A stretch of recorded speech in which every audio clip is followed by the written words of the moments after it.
Chiniot police का अनोखा कारनामा 15 साल पहले मरे हुए शख्स को कत्ल के मुकदमे में नामजद कर दिया। इंक्वायरी करने के बगैर ही जनाब FIR काट दी है। यासीन मुसल्ला कुल्हाड़ी था, यासीन ही नहीं होगा तो कुल्हाड़ी कहाँ से आएगी? वो कुल्हाड़ी कहीं से बरामद कर लेते हैं, यासीन की तरह फेक ही होगी। आतिफ भाई ये बताएं कि ये जो FIR है इसमें एक मुर्दा शख्स को नामजद किया गया कि उसने कुल्हाड़ी का इस्तेमाल किया है। आप क्या समझते हैं कि कानून की नज़र में ये बोगस थी, जालसाजी के लिए था, या इसका क्यों जो है इसको नामजद किया गया? मैं ये समझता हूँ कि पुलिस आमतौर पे जो है वो मुद्दई की दरख्वास्त के ऊपर कार्रवाई करती है और FIR काटने से पहले पुलिस इंक्वायरी करती है। ठीक है। और इस FIR के अंदर जिस तरह पुलिस ने जनाब FIR काट दी है तो ये इंक्वायरी भी नहीं की गई। इतना बड़ा FIR दे दी है जनाब, और उस बंदे को भी नामजद किया गया जो 10-12 साल पहले फौत हो चुका था। और इस किस्म की अगर FIR होती रहेंगी तो मैं ये समझता हूँ कि पुलिस का जो करैक्टर है वो पहले भी कोई अच्छा नहीं चल रहा था, मजीद ये उनके करैक्टर पे बात आ गई, उनके डिपार्टमेंटल एफिशिएंसी के ऊपर बात आ चुकी है। और जो लोग इन्होंने नामजद किए हैं और जिन लोगों ने इंक्वायरी करने के बगैर ही जनाब FIR काट दी है तो उनको भी सजा मिलनी चाहिए। तो आप क्या समझते हैं ये ऐसे इकदाम या ऐसी FIR करने की चन्योट पुलिस को जरूरत क्या पेश आई? मैं ये समझता हूँ कि इसके अंदर कई हाई अप शामिल होंगे जिन्होंने जनाब ये FIR करवाई होगी, क्योंकि आमतौर पे तो एक छोटी सी जुर्म की भी FIR काटनी होती है तो उसको 14 दफ़ा ये पहले इंक्वायरी करते हैं। अगर तहकीक करते तो बहुत सारी चीज़ें और भी सामने आ सकती थी इस हवाले से। ठीक है। अच्छा, आप ये बताइएगा कि क्या अदालत ये कह सकती है कि ये जो FIR है ये बदनीति पर है और ये जो है वो मुल्जिमान को जो है वो प्रेशराइज या उनके ऊपर जो है वो रोक डालने के लिए की गई है? मैं ये समझता हूँ कि जो भी FIR होती हैं उसके अंदर बहुत सारे मामलात होते हैं। जो मुल्ज़मान हैं उनको भी थ्रेट किया जाता है और उनके लवाहिकीन को भी थ्रेट किया जाता है।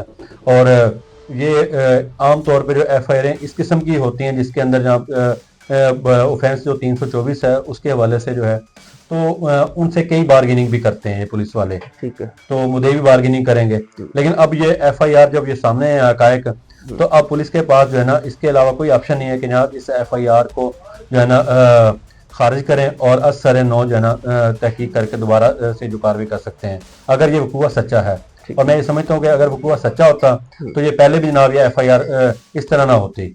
सबसे ज़्यादा जिम्मेदार तो वो लोग हैं जिन लोगों ने ये दरख्वास्त दी थी, उसके बाद जो 15 के ऊपर लोग गए वहाँ पे मौके के ऊपर गए, उसके बाद जो जिसके ज़िम्मे ये दरख्वास्त लगी थी जिसने इंक्वायरी करनी थी और उसने प्रॉपर इंक्वायरी नहीं की, अगर वो प्रॉपर इंक्वायरी करता तो मैं ये समझता हूँ कि इस किस्म की कार्रवाई कतई ना होती। अच्छा, आप क्या राय देंगे जो नामजद जो है वो जो फौजशुदा जो यासीन है उसके लवाहिकीन इस हवाले से क्या कर सकते हैं, क्या कानूनी चाराजोई की जा सकती है? हाँ, वो दो तरह की कार्रवाई कर सकते हैं। एक तो 155C के हवाले से कार्रवाई कर सकते हैं, दूसरा जनाब जो है ना जो जिन लोगों ने ये मुद्दई बन के FIR करवाई है तो उनके खिलाफ डैमेजेस क्लेम कर सकते हैं। वो FIR दे दिया, बंदा को चेक ही नहीं किया कि बंदा जिंदा है बहुत हो गया हुआ है। तो पुलिस को भी चाहिए था कि ये बायोमेट्रिक वगैरह करवाते और जाके जहाँ पे वकूआ होता वहाँ से प्रॉपर इन्वेस्टिगेट करते। जो लोग इसके अंदर FIR के अंदर शामिल किए गए उनको उनका प्रॉपर जाके डाटा चेक करते, उनके वकूए की वेरिफिकेशन करते। उन्होंने बिल्कुल वकूए की वेरिफिकेशन ना की होगी, इस वजह से ये FIR उन्होंने काट दी। मैं समझता हूँ कि ये बहुत बड़ी नाअहली है पुलिस के एंड के ऊपर कि उन्होंने जनाब प्रॉपर इन्वेस्टिगेट किया ही नहीं चीज़ों को। देखें, आमतौर पे जितने लोग भी किसी भी वकूए के अंदर शामिल होते हैं उनको बुलाया जाता थाना में बुलाकर उनसे जनाब को बातें करवाई जाती हैं मुद्दइयों की और मुल्ज़मान की आपस में वकूए के वेरिफिकेशन के हवाले से। और वहाँ पे हमारी एक प्रैक्टिस ये है कि वहाँ पे जो है ना कोई कसम न्याय के हवाले से बात हो जाती है।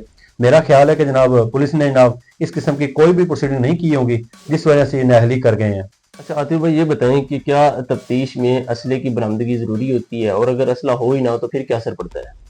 हाँ, ये तो किसी भी मुकदमा को साबित करने के लिए जो बंदे को रोल दिया गया होता है और उस रोल के मुताबिक उसके पास कोई भी वेपन होता है तो वो बरामद करवाना ज़रूरी होता है। तो अगर वो बरामद नहीं करवा पाते तो इससे ये डाउटेड, उनकी स्टोरी डाउटेड हो जाती है। जो FIR की स्टोरी में बनाई है वो डाउटेड होती है और डाउटेड होने की वजह से मुल्ज़मान को बेनिफिट मिलता है अदालतों से। और इस मुकदमे के अंदर जैसे उन्होंने लिखा है कि जनाब वो यासीन जो मुतवफ़ी है मेरे मुसल्ला कुल्हाड़ी था, तो अब यासीन से जब यासीन ही नहीं होगा तो कुल्हाड़ी कहाँ से आएगी? और अगर ये फिर भी कहीं से धांधली से वो कुल्हाड़ी कहीं से बरामद कर लेते हैं तो मैं ये समझता हूँ कि वो भी कुल्हाड़ी भी यासीन की तरह फेक ही होगी। और अक्सर औकात जो बरामदगियाँ होती हैं वो फेक ही होती हैं। तो सीनियर कानूनदान, आप लोगों को क्या सजेशन देंगे कि इस तरह के मामला जब होंगे तो लोग जो है वो क्या हिकमत अमली अपनाएं?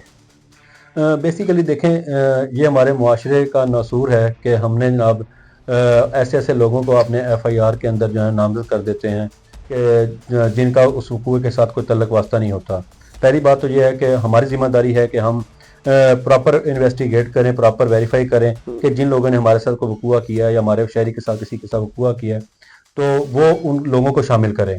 और अगर उनमें से कोई बंदे जो नजायज़ तौर पे शामिल हो जाते हैं तो ये पहली प्रैक्टिस चलती रही है कि पहले जिंदा लोगों को नजायज़ तौर पे शामिल किया जाता था, तो अब इन्होंने मुर्दा को भी शुरू कर दिया है। और जिन लोगों का ये बंदा फौत हो चुका था उनकी क्रेडिबिलिटी जो है इलाके के अंदर डाउटेड हो चुकी है, तो उनको चाहिए कि ये आजकल जैसे पुलिस के हाई ऑफिशियल जो हैं वो कार्रवाइयाँ कर रहे हैं अपने मुलाजमीन के खिलाफ, उनकी जो है ना जो पावर एक्सरसाइज कर रहे हैं उनके खिलाफ कर रहे हैं, तो ये भी उनको एक वो इसके ऊपर पिटीशन फाइल करें किसी भी फोरम के ऊपर। RPO साहब के पास कर सकते हैं, DPO साहब के पास कर सकते हैं, IG साहब के पास कर सकते हैं, तो उसमें उनको रिलीफ मिल जाएगा और जो जिम्मेदारान होंगे उनके खिलाफ भी कार्रवाई हो जाएगी।